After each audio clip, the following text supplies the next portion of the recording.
What's up, my Genshin refugee? First of all, it's hard out here. Give your boy a like, a subscribe, a hype if this helps you in any way. But let's get right into it. Here's 20 things I wish I knew about Wuthering Waves that most people don't tell you. First off, don't skip the story. Now, you want to do the main story to get most of your rewards and raising your union level, and you basically get a lot of benefits from doing the story. However, skipping through the story and speed running the game is gonna massively lower your enjoyment of the game. So if you're not working towards some crazy goal, like you need a character right away, if you can wait, I would suggest doing the story at your own pace. It'll massively increase your enjoyment of the game. If anything, just start the beginning of Renaceda's quest till you get the wings and then go back to doing the story normal. 2, spend your asteroid wisely. I've said this before, but to go even deeper, you're gonna want to know how to use your asteroid. Like for instance, there's lots of support and sub DPS that may or may not need their best in slot weapon. So you should do your research in case you need to skip it or not. Never skip your main DPS's weapon though. That's basically a rule of thumb for me. You'll regret it. My Augusta is still looking pretty homeless without her main weapon. So make sure you know how and when to spend your asteroid. Don't spend it on the standard banner. Save your rebate currency, which is basically you get a certain currency back after spending on a banner. And if you have 360, you can get a whole dupe on a character. So just make sure you understand exactly how the asteroid works and how to use it to your benefit. You can ask me in the comments if you have any particular questions you want. Don't sleep on the standard banner weapons. The standard banner weapons in this game are actually pretty useful and they're 100% guaranteed. So I'd recommend getting one of at least every damage type. There are 2 different sets currently in the game. We got the 1.0 standard banner weapons and the Toon Break versions in 2 that were introduced in 3.0. I'd recommend sticking with the 1.0 ones. I'm not too sure how good these 3.0 ones, but I can tell you the 1.0 weapons are pretty solid. And if you really want, you could R5 some of these weapons and it's not too bad. The best ones are the sword and the gun, if you ask me.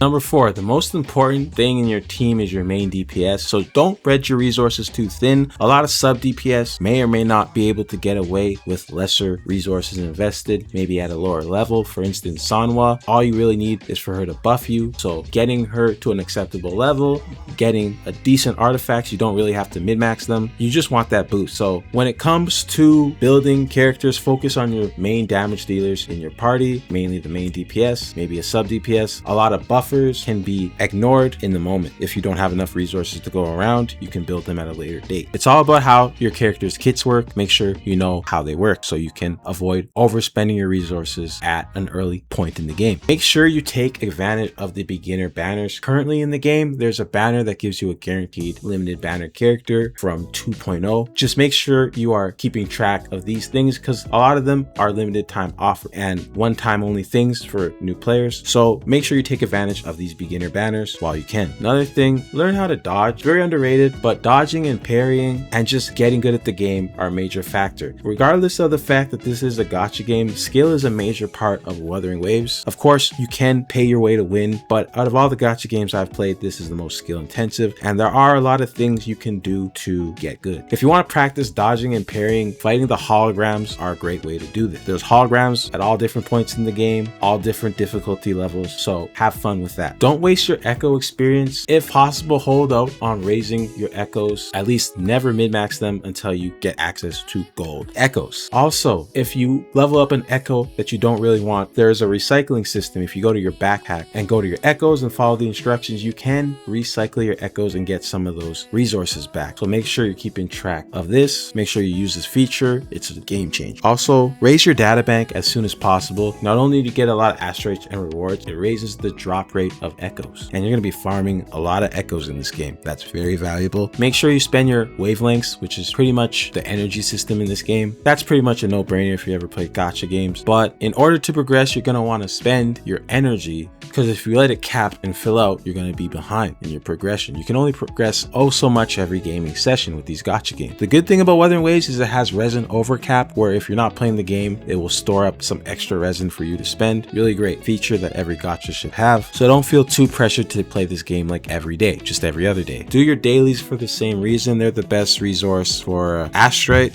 Also, make sure you explore the open world because there's lots of secrets and stuff that isn't on your map that you can get extra asteroid while exploring. Companion quests and exploration quests are a huge source of Union XP, so try to get those done while you're at a lower level. It's a great spike for Union XP. Also, if you're a new player, don't underestimate Rover. Unlike other gacha games, Rover is actually useful in this game. Some iterations like Spectro and Electro are more useful than others. Like Havoc's been pretty outclassed at this point, but most of them are pretty useful, and you're going to want to look up or invest in a lot of Rover's different forms. Learn the different language of this game. I've said this before, stuff like Forte Circuit, Outro, and Intro skills. Very important. Resonance Liberation, Resonance skill. When I started playing, I had no idea what these terms meant. It's going to be great for you to look them up. Build a balanced team. That means a support, a sub DPS, and a main DPS. You don't want to be running around with like 3 DPSs or like 2 healers and 1 DPS, maybe on rare occasions, but typically you want a support that does an overall team buff, and then a sub DPS that may or may not do damage, but also buffs your main DPS who does the most damage. That's usually how teams work in this game. Don't forget to look at other alternative ways to gain resources in Asteroid, like the Pioneer Association or the souvenir shops. In different regions, collectibles can be traded in for Asteroid and other resources to places like the Pioneer Association or the souvenir shop, which is basically just NPCs that give you stuff for handing stuff into them. Every region has NPCs like this, so make sure you're doing this in every region. Mark valuable locations and resources on your map with pins. Don't forget to use pins. Seems like a small suggestion, but it'll help you out in the long run. Make sure you manage your resources like a hawk. It might seem plentiful at first, but later down the line, resources can get scarce, especially tuners and tubes is how you raise your echoes, which are artifacts in this game. So make sure you're keeping an eye on your resources and not spreading them too thin between all the different characters.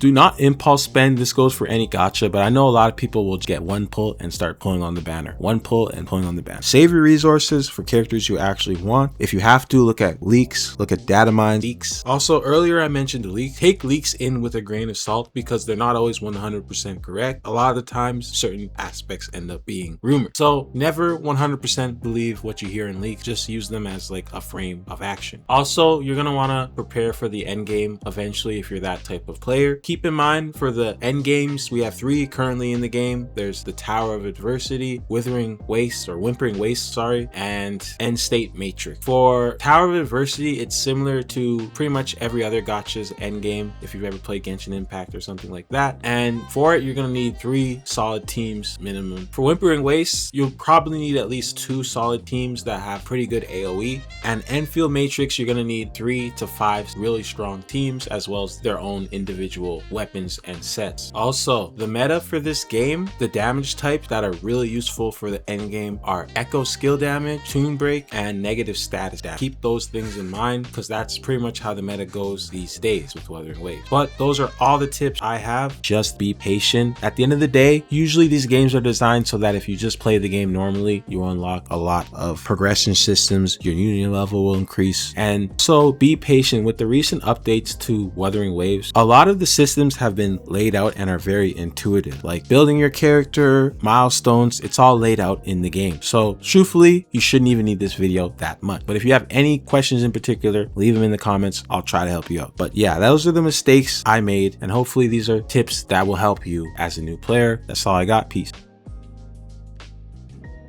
But those are all the tips I have.